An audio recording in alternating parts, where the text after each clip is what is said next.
Hey guys, it is the Comics Kid 2099 and I am here to do a topic video. If you've clicked this video, you already know what the topic is.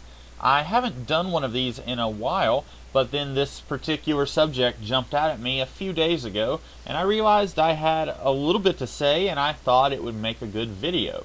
The question is, why does Batman not kill his enemies? Specifically, I usually see this question asked concerning the Joker, because you have some of Batman's villains like the Riddler, the Penguin, Catwoman, Rupert Thorne, any of those guys. They're bad people, a lot of them, but they're not murderers necessarily. They will do bad things, and in some cases they will resort to killing, but none of them to the degree that the Joker does. And the question is, well, the Batman has stopped the Joker many times, and then he puts the Joker through the justice system, and for whatever reason, the justice system will fail, and the Joker will be put in a prison, and will somehow escape all the time. And the question then becomes, well, why doesn't Batman just kill him? And a lot of people will try to answer this with, well, if Batman kills anybody, then he becomes just as bad as the criminals he is fighting. I don't necessarily think that's the reason. Batman may have said that at some point in his career, but I don't think that's really the root of it, if you will. To me, it just comes down to different characters have different worldviews, and if we're being honest, different real people in the real world have different worldviews. Recently, this is a spoiler for the recent movie The Man of Steel. Recently in this movie, Superman killed General Zod. A lot of people are not happy about that. I was one of the people. I was okay with it as long as this particular moment in the movie leads to Superman acting in a certain way in the next movie. If the next movie does not at all resolve that action in that movie, then I will say that that was a wasted scene that didn't need to happen.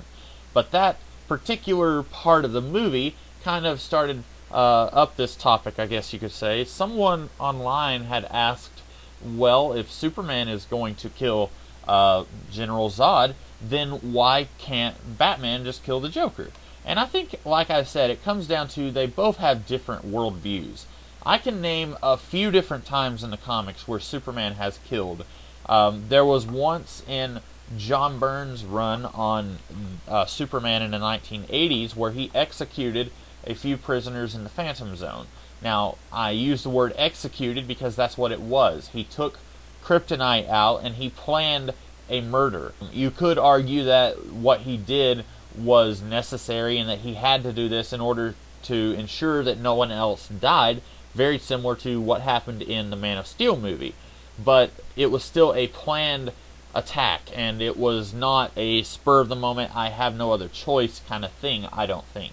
I think with Batman, the difference between him and Superman is that Batman was a witness to a very horrifying murder. It was at a very young and impressionable age in his life, and this changed his life, and it changed the lives of everybody in Gotham City and the rest of the world.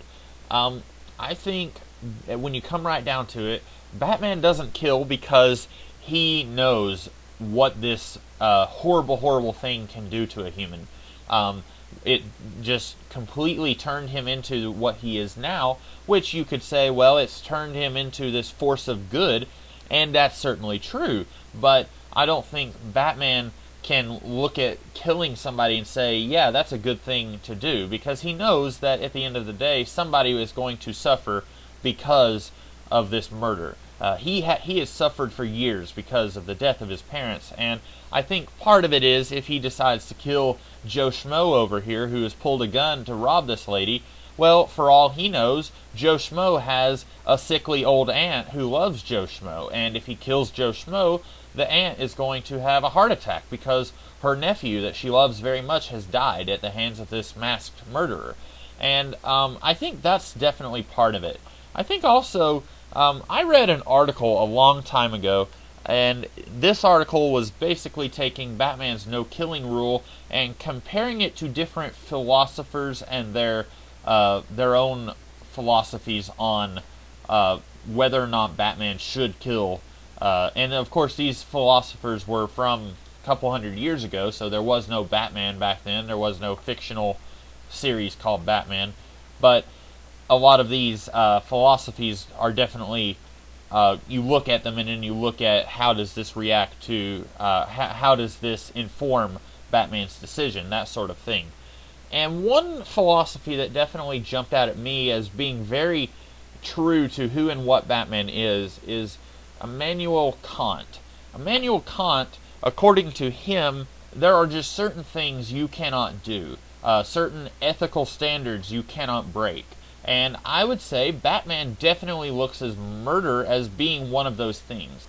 The way Batman sees it, he is, and this is kind of my own read on the character kind of being brought forward in this video, but the way I see Batman, he looks at himself as, I am only human, and I do not have the right to put myself in a position where I can make this choice that really should be made by the law.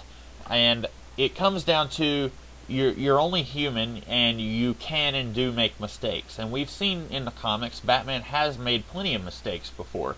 But the way I think, the way Batman looks at it is, a court of law needs to be the one to decide if the Joker should be murdered or killed or executed. It's, you know, they're semantics anyway. Now, granted, Joker has never been put to death because of the insanity plea or whatever. I think in the real world, if you had someone like the Joker who has killed hundreds and hundreds of people and he has escaped from prison multiple times, I have a feeling eventually some court somewhere would put him to death. That's just my own idea on what it would be. Maybe I'm wrong, I don't know. But I think also we should take into account the big reason that Batman doesn't kill his enemies is because if Batman kills the Joker, then you don't have that villain to use in stories anymore. It's very telling that all of Batman's most famous enemies, about 80% of them were created in the 1940s. And if you look at it, air quotes, realistically, and say, well, why doesn't Batman kill the Joker? Well, if he does, then that's a character that you wouldn't be able to use again until the moment when you decide to bring that character back to life. I think they just want to look at it and say, well, there's really no reason for us to kill this character because we all know that that won't last, and then we might as well just keep this character around because if we did kill them, then everyone would know that we're going to bring him back eventually. This video has probably been really scatterbrained, and for that I apologize. I am not at all a philosophy expert. I am not really a Batman expert, I don't think. I do have many Batman books, but I don't think of myself as an expert on the character. I definitely don't think of myself as a expert on his psychology. But this is how I look at the character. I'm curious what you guys think. Do you agree with Batman's methods? Do you think, no, this guy should be like the Punisher? Let me know in the comments below, and I hope that you enjoyed this video, despite it being not very well put together. And if you did enjoy it, I hope you guys will come back in the future to see some of my other videos. Until then, I will see you guys later. Have a good day.